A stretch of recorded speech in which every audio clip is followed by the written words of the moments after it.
Jamais sans la grâce, une dévotion matinale qui vous connecte à la pensée de Dieu et vous donne la provision du ciel au quotidien.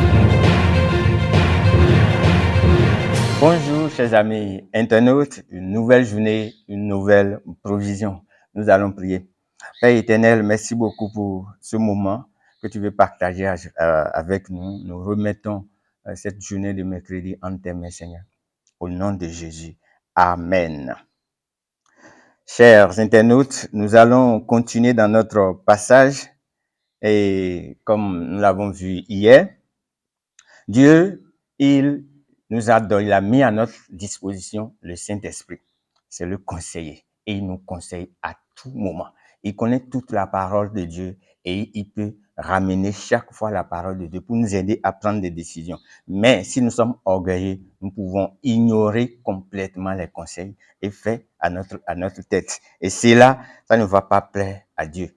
Ça ne va pas plaire à Dieu. Nous allons continuer et lire dans 2 Rois, chapitre 1, verset 13 à 15. Ça dit ceci. Razia envoya un 3e officier avec une 50aine. Cet officier-ci, après être monté, fléchit les genoux devant Élie et le supplia en disant, « Homme de Dieu, je te prie, aie égard à ma vie et à celle de cette 50aine d'hommes. Le feu est tombé du ciel et a foudroyé les 2 premiers chefs et leur 50aine. Mais maintenant, aie égard à ma vie. » 15. L'ange de l'Éternel dit alors à Élie, « Descends avec lui, ne crains rien de sa part. » Que le Seigneur bénisse sa parole. Dans ce passage, c'est un beau passage où nous voyons vraiment l'humilité de cet officier-là. Avant lui, il y a 2 officiers. Le roi a envoyé le premier officier avec 50 hommes pour arrêter Élie. Et il y a invoqué le feu et le feu est descendu pour les consumer.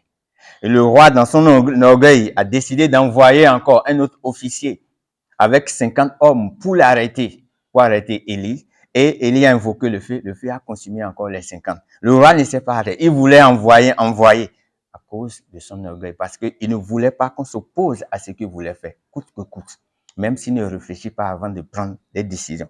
Mais ici, nous voyons que il a l'officier, le 3e officier qui a été envoyé. Lui, il a utilisé d'autres méthodes. Le roi l'a envoyé avec le même ordre. Mais ce qu'il a fait ici, c'est vraiment fascinant.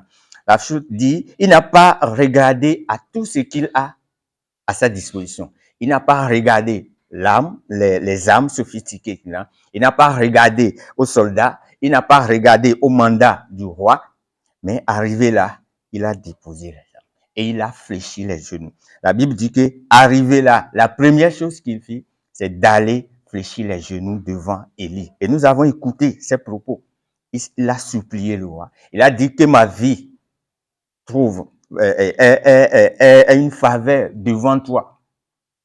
Et il a supplié. Quand il a supplié, nous avons vu que le cœur de Dieu a été touché et ça a fléchi le cœur de Dieu. Et Dieu a dit à Élie de ne pas invoquer le feu, mais de descendre avec lui. Quelle humilité! L'humilité de cet officier, ce capitaine-là. Il a réussi. Il n'a pas compté sur ses armes. Il n'a pas compté sur l'autorité qu'il a, mais il a déposé tout. Il s'est abaissé, il a fléchi les genoux. Waouh! Et ça, on a vu qu'il a gagné. L'orgueil, ça fait perdre sans cesse. Mais l'humilité, ça ne fait que gagner sans cesse. C'est ce que ce roi a expérimenté. Cet officier a expérimenté. Bien-aimé, oublie un peu ton rang social. Oublie un peu ton argent, tes richesses. Oublie un peu ta nationalité, le travail que tu fais, ta position. Oublie un peu et fléchis les genoux devant le roi des rois. C'est ça ce que Dieu veut. C'est ça ce que Dieu, il veut tout simplement que on vienne fléchir les genoux devant lui. Si Dieu s'oppose, ce n'est pas pour nous combattre comme je l'ai dit hier, mais juste parce qu'il veut qu'on vienne fléchir les genoux devant lui pour reconnaître sa majesté, pour reconnaître sa divinité, pour reconnaître son omnipotence. C'est ce qu'il veut. Et quand quelqu'un le fait, la personne trouve toujours grâce devant Dieu. Et c'est ça ce que cet officier a expérimenté. Il a réussi là où tous les autres ont échoué. Il a réussi. Et la seule chose qui peut te faire réussir là où les autres ont échoué, ou là où tu avais échoué hier, c'est de fléchir les genoux devant l'Éternel.